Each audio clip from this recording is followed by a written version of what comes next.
Karena rakyat itu di tempat yang paling tinggi sebenarnya. Keselamatan dan kepentingan rakyat itu harus diutamakan. Jangan kita mengorbankan proyek-proyek besar atau kegiatan besar hanya karena korbannya cuma mungkin kurang dari 1.000 atau korbannya 1 orang. Enggak begitu. Niat jahat pelaksanaan proyek ini kan nanti kan kelihatan mens reanya itu.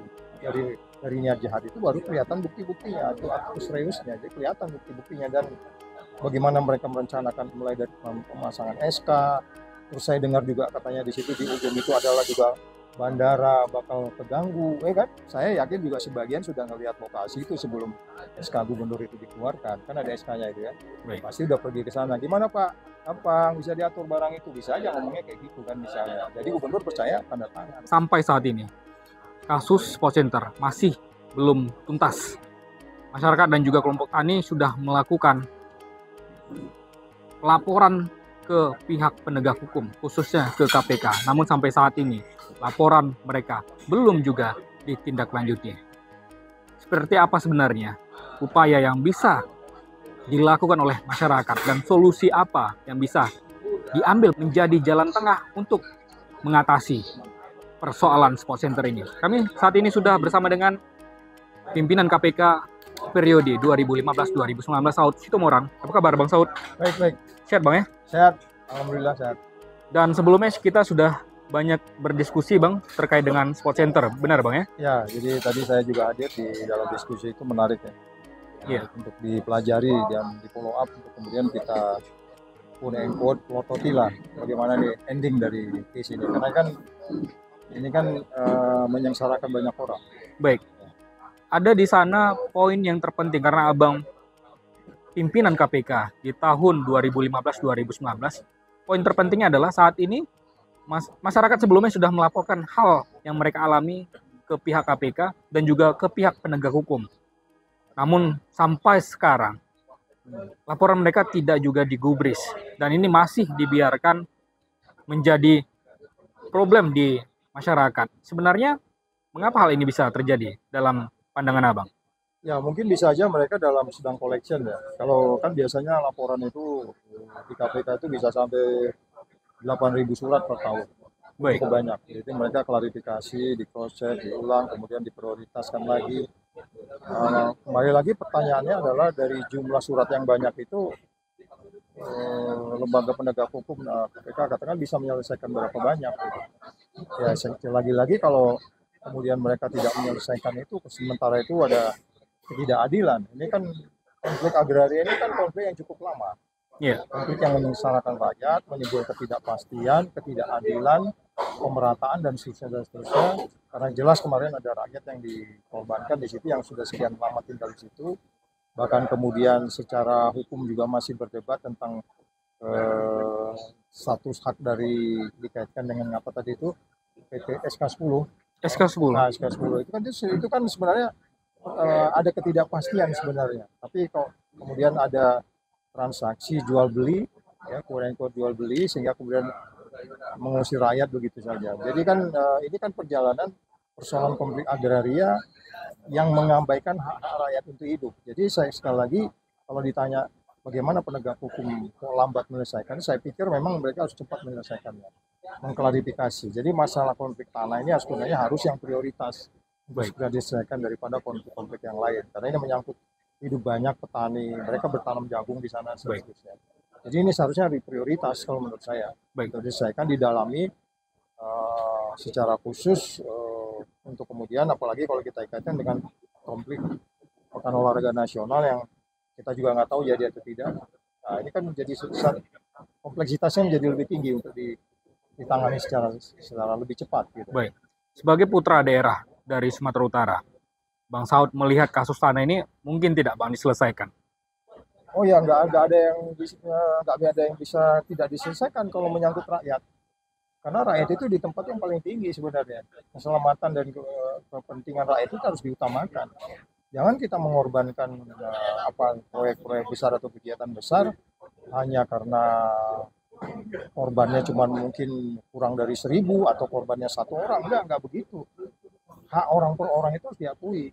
Di satu negara besar ada bandara mau didirikan untuk mendarat Satu orang saja yang ribut di kota itu bahwa saya nanti tidurnya akan terganggu, bandara itu nggak jadi berdiri. Jadi melihat orang itu jangan mesti 5.000 korban, 500. Satu orang saja pun kalau dia punya hak hidupnya terganggu, pemerintah harus hadir di situ. Meskipun nantinya lokasi ataupun tanah yang akan digunakan oleh pemerintah adalah untuk kepentingan umum. Oh iya, jadi kepentingan umum kan jangan juga menghilangkan kepentingan umum yang lain. Kan ini kan mereka sudah korban di situ. Artinya Anda mengorbankan kepentingan umum untuk kemudian Anda melaksanakan kegiatan yang sebenarnya bisa diselesaikan dengan cara yang lebih baik. Yang dituntut oleh yang tinggal di situ apa? Ini hak kami, mana hak kami? Kan itu aja kan? Ya. Sederhana penyelesaiannya sebenarnya, nggak ruwet-ruwet amat. Tapi kan kemudian ini kan kesannya kayak seperti ada mafia yang bermain di sini gitu. Tapi dugaan abang ada ya Iya, di dalamnya? saya bilang sangat kasat mata ini dugaan saya ada. Dan kalau memang mau kita dalami, makanya itu perlunya penegak hukum turun. Ini kan nanti kelihatan niat jahat pelaksanaan proyek ini kan nanti kan kelihatan mens reanya itu dari niat jahat itu baru kelihatan bukti-buktinya atau aktus reusnya, jadi kelihatan bukti-buktinya dan bagaimana mereka merencanakan mulai dari pemasangan SK. Terus saya dengar juga katanya di situ di ujung itu adalah juga bandara bakal terganggu, kan? Ya, karena tadi kan ada perdebatan. Ya. Itu aja sudah terlihat bahwa mereka tidak merencanakan dengan baik. Dan itu satu indikasi niat jahat itu kan biasanya dia tidak sesuai aturan. Terus kemudian membuat sesuatu itu menggampangkan, tidak menghargai aturan-aturan yang lain. Terus bagaimana mereka transparansinya, baru kemudian auditnya dan seterusnya gitu. Jadi dan ini tidak, saya katakan bukan soal angka. Oke, uang itu katakan dijual oleh suatu pihak, kalau siapa dijual dengan nilai sekian, gitu ya, ratusan M umpamanya. Ya ini bukan bicara angka saja, ini bicara pertanggungjawaban. Dan pertanggungjawaban itu yang paling tinggi adalah memperhatikan nasib orang-orang yang tertinggal atau terbelakang yang belum memiliki hak hidup dalam kaitan ini konflik agraria ini gitu.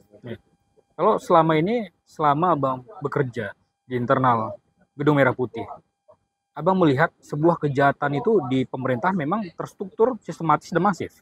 Oke, kalau udah menyangkut kepentingan publik itu pasti di banyak tempat itu ada saja orang yang mengambil keuntungan di situ. Ambil contoh saja umpamanya kalau kita mau melaksanakan pembangunan, kan di pembangunan itu sudah ada aturannya, pengadaan barang bahkan sudah ada yang ngatur, LKPP ya kan, lembaga pengadaan barang. Terus kemudian kalau kita bicara pelaksanaan proyek-proyek pemerintah ada ketentuannya, ada perpresnya bahwa dia harus dilakukan dengan lelang dan seterusnya. Tapi kan kenapa ada selalu saja terjadi kalau kita lihat proyek BTS mulai sekarang ini kan, itu kan sudah terlihat, ya kan? Bahkan partai politiknya sendiri mempertanyakan kadernya. Partai politiknya jelas bilang anti korupsi, kadernya ngaco gitu. Jadi maksud saya ada saja pintu-pintu masuk atau pintu-pintu yang memungkinkan orang untuk berperilaku korup. Karena memang sekali lagi ini persoalannya dengan integritas, kemudian soal bagaimana pelaksanaan pekerjaan setiap orang untuk kemudian patuh pada kode etiknya kan gitu. Jadi ini banyak sekali kaitannya, kompleksitasnya banyak. Kalau kasus tanah ini menyangkut sosial ekonomi. Tadi kan kita udah banding-banding, ya tutup aja deh itu, nggak usah ponnya pindahin ke Jakarta. Nah kita mikir nanti kalau bisa pon itu kan memutar ekonomi daerah. Gitu. Itu kan isu-isu itu kan banyak. Jadi sekali lagi mengkaji banyak variabel yang memungkinkan kita harus pertimbangkan, tapi kalau dilakukan dengan gampang gitu. Mulai dari bicara pertapakannya juga sembarangan.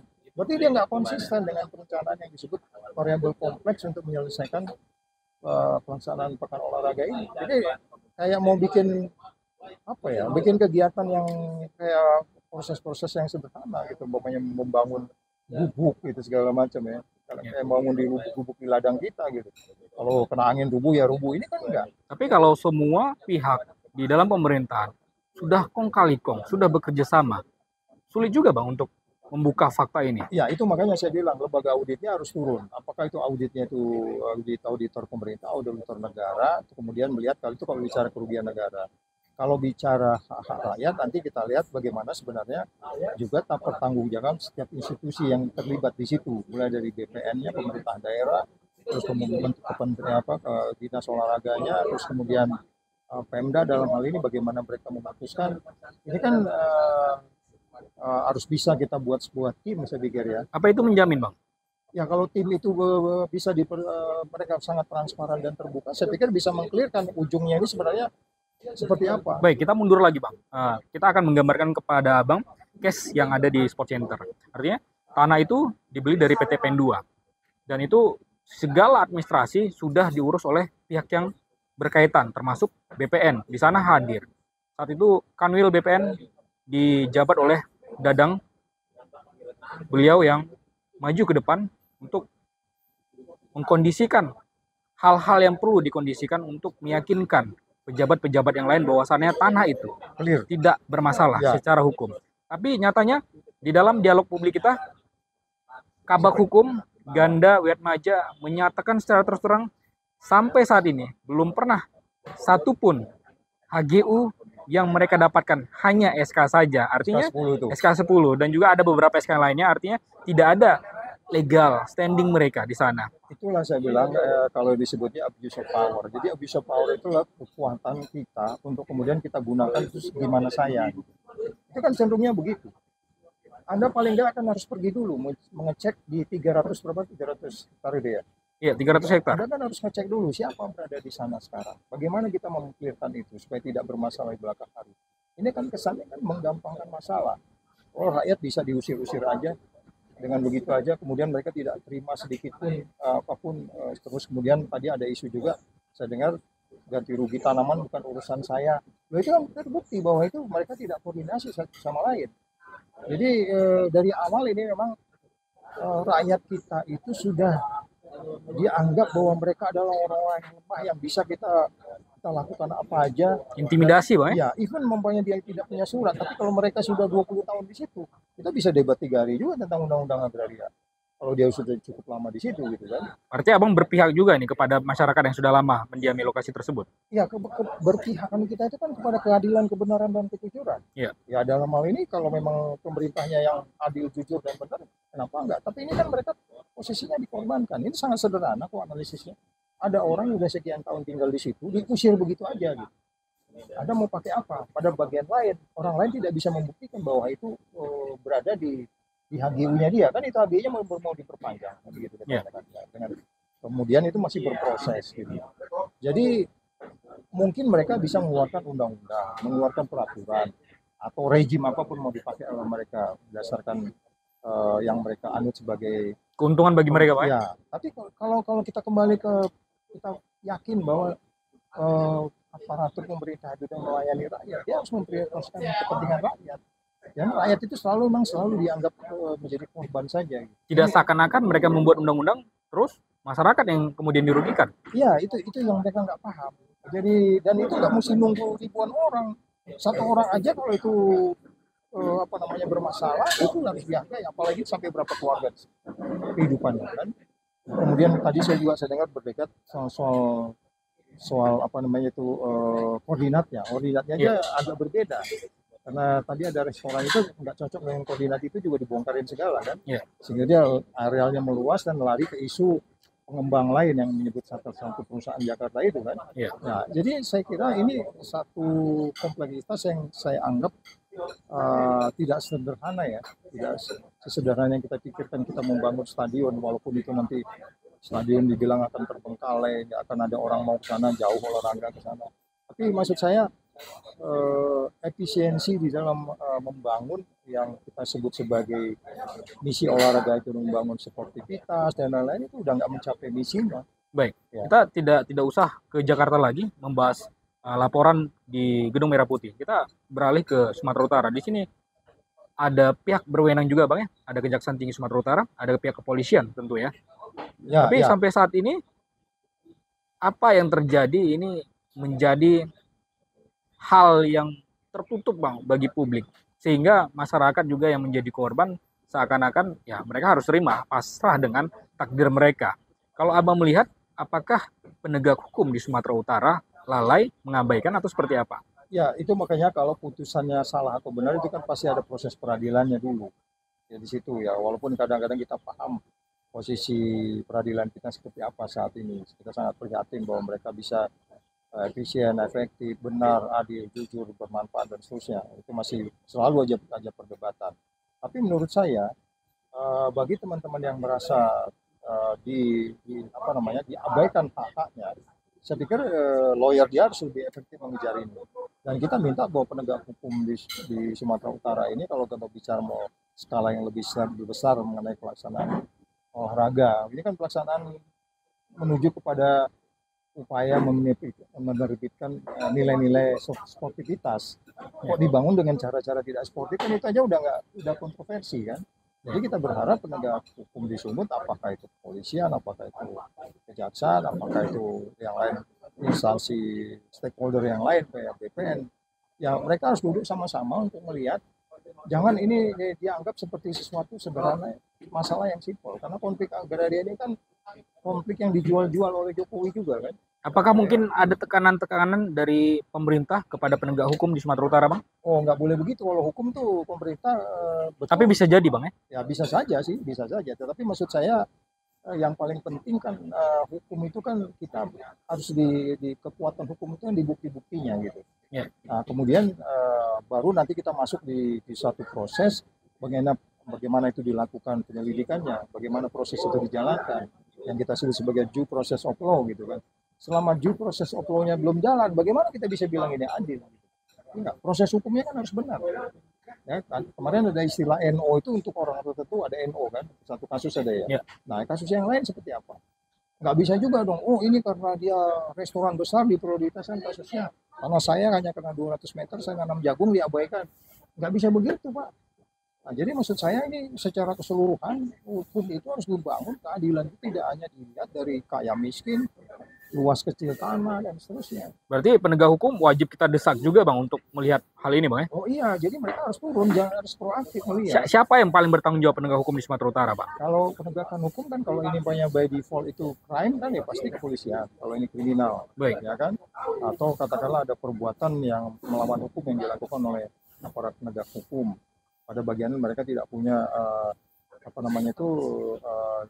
legal yang kuat di dalam mengaku bahwa mereka adalah pemilik tanah itu. Pada bagian lain juga pemerintah daerah dengan gampang menunjuk satu daerah tanpa mengklarifikasi dulu bahwa itu daerah punya potensi konflik.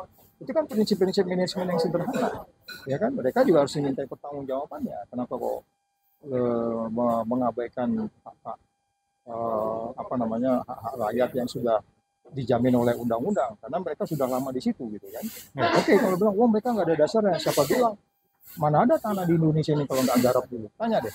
Semua tanah yang dimiliki kebanyakan oleh bangsa Indonesia ini kan pertama garap dulu baru keluar SKGR kan gitu kan. Sudah ganti rugi dulu. Ya itu kan modelnya, dan itu yang awal dari konflik. Kenapa tanah ini selalu tidak pernah berhenti? Karena memang pemerintah tidak memiliki land reform yang jelas dalam hal ini kan gitu. Baik. Lalu apa yang bisa Abang sampaikan kepada penegak hukum? Karena sepertinya kalau bukan Abang yang menyuarakan ini, mungkin ini tidak menjadi atensi bagi penegak hukum di Sumatera Utara, Bang Saud. Ya, jadi saya kan melihatnya bahwa kasusnya ini seperti ini juga banyak di daerah lain. Dan di Sumatera Utara aja tidak di daerah lain juga ada, di katakanlah arah ke Binjai sana juga, pokoknya yang di bawah bekas kekuasaan PTP 9 atau PTP 2 dulu itu kan, karena berkembangnya kota itu kan terjadi konflik agraria di situ, dan penyelesaiannya selalu cenderung merugikan rakyat kecil, memenangkan investor yang lebih besar. Nah, kita berharap bahwa ada satu perubahan lah di dalam mengambil kebijakan ini. Pertama, kita harus basmi mafianya dulu, ya kan? Itu kan selalu disebut, tapi nggak pernah selesai kan? Ya kan? Mengapa tidak pernah selesai menurut saya bilang karena kepemimpinan nasionalnya. Makanya saya bilang nih, Anies keren. Dia bicara mafia tanah nih sekarang. Dia bicara mafia sekarang. Baik, dulu ketika zamannya rejim Jokowi, zaman Jokowi juga mengatakan seperti itu. Janji-janji. Mereka membagi sertifikat tapi nggak selesai kan? Yang sudah ada di situ aja kan seharusnya ini mereka dapat sertifikat dong. Baik, mungkin Anies saat ini berbicara tentang masalah mafia tanah, pemberantasan. Akan memberantas semua bentuk mafia kan. Baik, tapi itu karena belum menjabat. Oh, itu makanya saya bilang, ya, setiap orang kan yang dipegang janjinya. Jokowi kan punya janji tentang yang disebut mereka revolusi mental, yang dia sebut sebagai membagi tanah dengan sebanyak mungkin. Ya kan, ini kan sebenarnya kasus ini prioritas, ya kan, orang-orang yang sudah daripada orang yang tinggal di hutan, itu mungkin mereka tidak banyak potensi konfliknya karena nggak ada bangunan di hutan gitu. Tapi yang berada di kotanya kan prioritas. Apa yang bisa menjadi harapan Sumatera Utara ketika presidennya berganti menjadi Anies Baswedan. Oh, makanya saya bilang yang kita penting adalah memegang ucapan orang itu dan integriti orang. Integriti itu tidak berubah dari masa ke masa. Sebelum presiden, sudah presiden, atau sedang presiden, dia adalah orang-orang yang integritas, yang konsisten.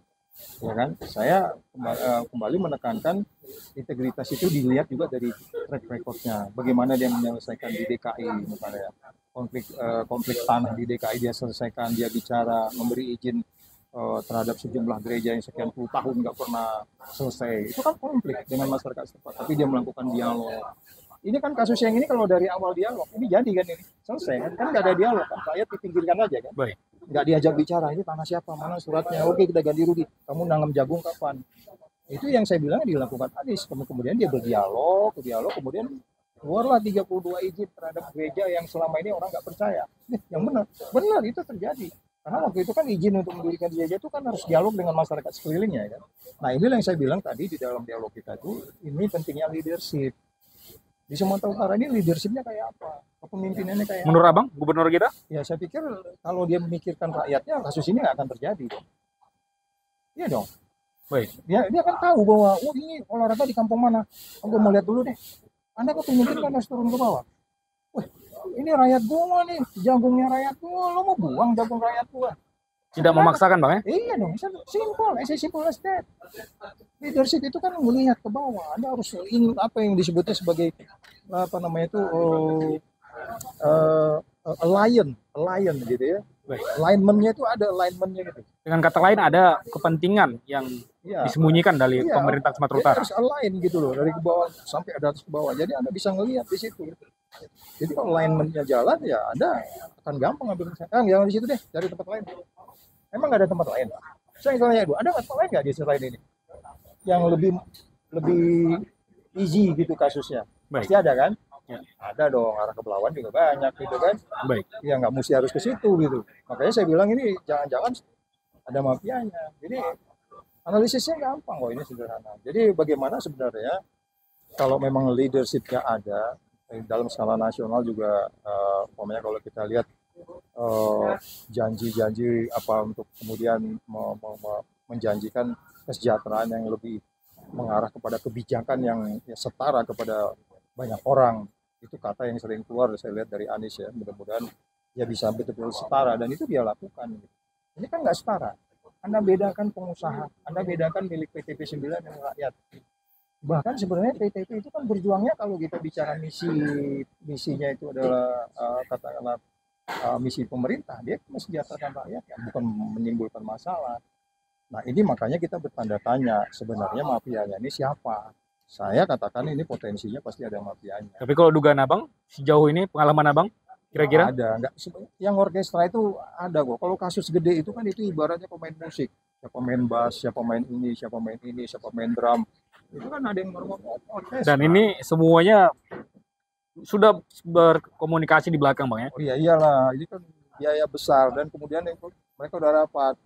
Nggak mungkin bahwa ya udah selesai gitu, enggak. Mereka sudah, saya yakin juga sebagian sudah ngelihat lokasi itu sebelum SK gubernur itu dikeluarkan. Kan ada SK-nya itu ya. Baik. Pasti udah pergi ke sana. Gimana Pak? Gampang, bisa diatur barang itu. Bisa aja ngomongnya kayak gitu kan misalnya. Jadi gubernur percaya tanda tangan. Baik, terakhir Bang Dia berani sumpah-sumpah itu kan. Baik. Kan ada wawancara dengan dia di media, saya lihat itu berani sumpah. Baik, terakhir Bang Saud. Apa yang ingin Abang sampaikan kepada gubernur dan juga penegak hukum di Sumatera Utara? Ya, saya pikir itu segera diselesaikan dengan cepat supaya nggak menimbulkan masalah yang setelah sekian banyak juga masalah. Kan kemudian di Tanah Karo juga ada konflik juga itu yang mirip juga ya. Jadi ini harus diselesaikan untuk kemudian kalau memang itu perlu penegakan hukum. Kalau perlu diaudit ya kan, apakah itu audit dalam pengertian efisiensinya atau audit dalam kaitan pertanggungjawabannya. Karena audit itu kan baik pengeluaran uangnya maupun pelaksanaannya kan. Pelaksanaan tidak efisien, berubah-gerubuk dan seterusnya, sehingga kemudian bisa dijadikan patokan. Ya kita harap semua stakeholder di Sumatera Utara mulai melihat tidak hanya dalam pengertian menyelesaikan sesuatu untuk sesuatu yang kelihatan mewah, tapi sebenarnya rakyatnya menderita. Dan KPK juga harus turun Bang ya? Ya, Ya tentunya kalau memang mereka tidak bisa selesaikan, karena ini kan kalau KPK itu maksudnya kerugian negara. Baik. Ada nggak kerugian negara? Kerugian negara kan bisa jadi karena memang kelalaian atau memang ada yang diambil. Baik. Jadi saya harap teman-teman di KPK mengklarifikasi ini, mendalami ini, untuk kemudian bisa mengambil sikap bahwa memang ada masalah. Jadi pasti ada masalah, dan kita minta pemerintah daerah mulai lagi selesaikan hal ini. Ya kalau sekedar maunya membangun dalam pengertian fisiknya itu harus segera sambil berjalan, yang paling penting Anda harus bernegosiasi dengan rakyat. Anda harus bicara dengan rakyat Anda, ya kan? Untuk kemudian mereka tidak boleh dirugikan dan tidak boleh adanya ketidakadilan di tengah-tengah mereka. Itu yang paling utama kan. Ya, baik. Terima kasih Bang Saud atas waktunya untuk program eksklusif. Sehat-sehat selalu Bang Saud. Sama-sama. Ya, demikian tadi saudara wawancara kita dengan pimpinan KPK periode 2015-2019 Saud Situmorang. Saya Prasetyo untuk program eksklusif. Sampai jumpa.